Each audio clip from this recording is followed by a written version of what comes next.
నమస్తే అండి. నేను మీ దేవరకొండ ఉమ.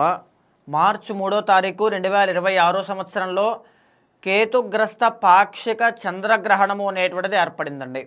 మన భారతదేశంలో ఇది ఏ సమయం నుంచి ఏ సమయం వరకు ఉంది, మన దక్షిణ భారతంలో దీని ఏ సమయం నుంచి ఏ సమయం వరకు ఉంది, ఎప్పుడు పట్టు స్నానము ఎప్పుడు విడుపు స్నానము చేయాలి, ఏ నక్షత్రం మీద లేకపోతే ఏ రాశి మీద దీని యొక్క ప్రభావాలు ఉంటాయి, ఎవ్రీథింగ్ అన్నీ కూడా మనం డీటెయిల్డ్గా చూద్దామండి.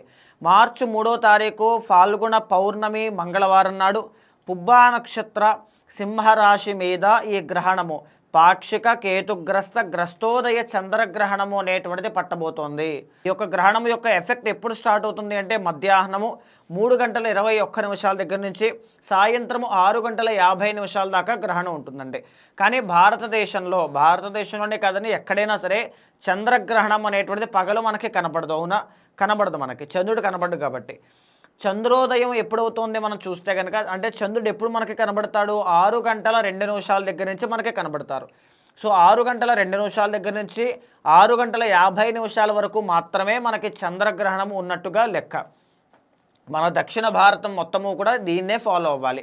మన హైదరాబాదు ప్రాంతం కానీ, ఆంధ్ర కానీ, తెలంగాణ కానీ ఎక్కడైనా సరే సాయంత్రం 6:02 పట్టు స్నానము చేయండి. 6:51 విడుపు స్నానం అనేటువంటిది చేయండి.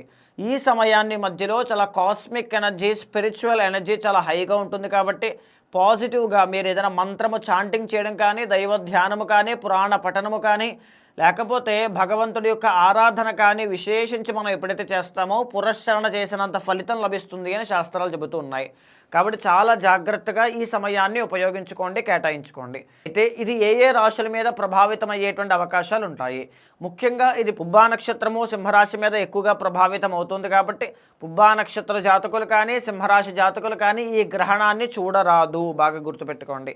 రెండో పాయింట్ ఏంటి అంటే కర్కాటక రాశి వాళ్ళకి ఎఫెక్ట్ ఉంటుంది, కుంభరాశి వాళ్ళకి ఎఫెక్ట్ ఉంటుంది, మీనరాశి వాళ్ళకి ఎఫెక్ట్ ఉంటుంది, అండ్ కన్యా రాశి వాళ్ళకి ఎఫెక్ట్ ఉంటుంది.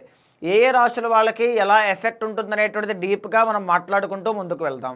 వృశ్చిక రాశి వాళ్ళకి మరి చంద్రగ్రహణం యొక్క ఎఫెక్ట్ ఏమైనా ఉందా, ఉంటే ఏ విధంగా కనబడుతోంది, ఎక్కడెక్కడ జాగ్రత్తగా ఉండాలి, ఎవ్రీథింగ్ అన్నీ కూడా మనం చూస్తే కనుక ముఖ్యంగా వృశ్చిక రాశి వాళ్ళకి చంద్రగ్రహణము యొక్క ఎఫెక్ట్ అయితే ఏమాత్రమూ లేదండి. మీరేమి టెన్షన్ పడక్కర్లేదు.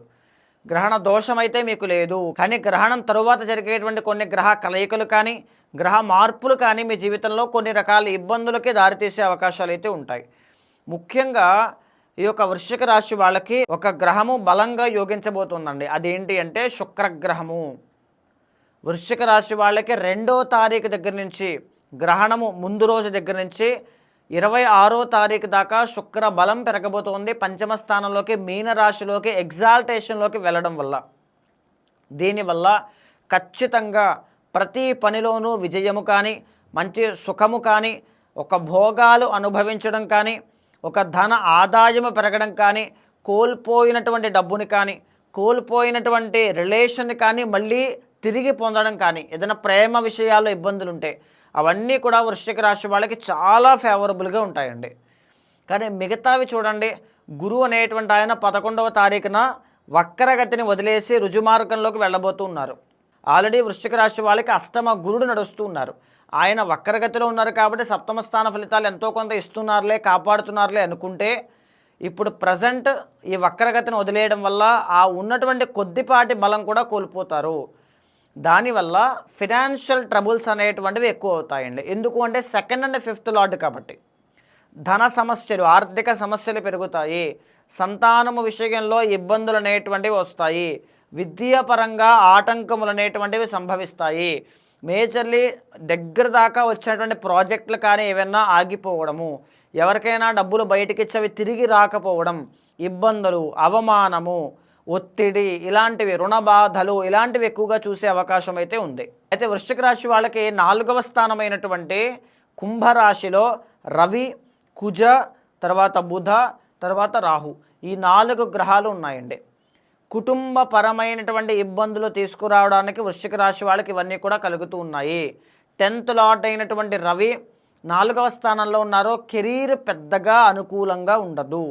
బాగా గుర్తుపెట్టుకోండి. దశమాధిపతి అంటే కెరీర్ లార్డ్ అనమాట. ఆయన 4వ స్థానంలో ఉన్నారు. పెద్దగా అనుకూలంగా ఉండదు. ప్రతి పని అయిపోయింది అనుకున్నానండి, లాస్ట్ మినిట్లో ఆగిపోయింది, ఇలాంటి ఫలితాలే ఉంటాయి. కావాలంటే గమనించుకోండి. మార్చి 15 దాకా ఈ ఫలితాలు ఉంటాయి. మార్చి 15 తర్వాత కెరీర్ రిలేటెడ్ గొడవలు, క్లాషెస్ కానీ అయ్యే అవకాశాలు కూడా ఉంటాయి. ఇది కూడా మీకు కనబడుతుంది ఖచ్చితంగా. శత్రువులు, విభేదాలు, ఎవరిని టచ్ చేసినా మీతో విరోధం, గొడవ ఇలాంటివి అవుతూ ఉంటాయి. ప్రతి ఒక్కళ్ళు మీతో అగ్రెసివ్గా మాట్లాడతారు, లేదా మీరు అగ్రెసివ్గా మాట్లాడతారు. కుటుంబంలో చికాకులు, ప్రెషర్, ఒత్తిడి, తల్లి దగ్గర నుంచి, కుటుంబ సభ్యుల దగ్గర నుంచి ఒత్తిడి. ఏదో ఒక పని, ఆ పని పూర్తి అవ్వట్లేదు, నువ్వు చేయలేకపోతున్నావు, ఇలా ఇలా ఇలా ఎన్నో మాటలు. దానివల్ల తీవ్రమైనటువంటి మానసిక చింతన పెరిగిపోతూ ఉంటుంది. ఆరోగ్యం కేర్ఫుల్ అండి.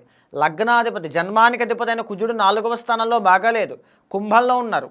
సో దానివల్ల ప్రాబ్లం అనేటువంటిది ఇస్తారు. ఎక్కడ ప్రాబ్లం ఇస్తారు? డైజెషన్ ప్రాబ్లమ్స్ ఇస్తారు, బ్లడ్ రిలేటెడ్ ప్రాబ్లమ్స్, జ్వరాలు, లేకపోతే నరములకి సంబంధించిన ఇబ్బందులు, ఇలాంటివన్నీ అనమాట. అన్నీ కూడా ఇచ్చే అవకాశాలు వృశ్చిక రాశి వాళ్ళకి కనబడుతూ ఉన్నాయి. కాబట్టి గ్రహణము తర్వాత కొన్ని జాగ్రత్తలు తీసుకోండి. ఎస్పెషల్లీ మీ కెరీర్లో ఎక్కువగా ఫోకస్ చేయాలి. ఆరోగ్యం జాగ్రత్త. కుటుంబంలోని కానీ, బయట వాళ్ళతో కానీ, ఎవరితోనూ కూడా గొడవలు కానీ, తగాదాలు కానీ పెట్టుకోవద్దు. కోపాన్ని కంట్రోల్ చేసుకోండి. ప్రేమ విషయంలో మంచి శుభ ఫలితాలు కనబడుతున్నాయి కాబట్టి ఇబ్బంది అవసరం లేదు, ఏమీ ప్రాబ్లం లేదు.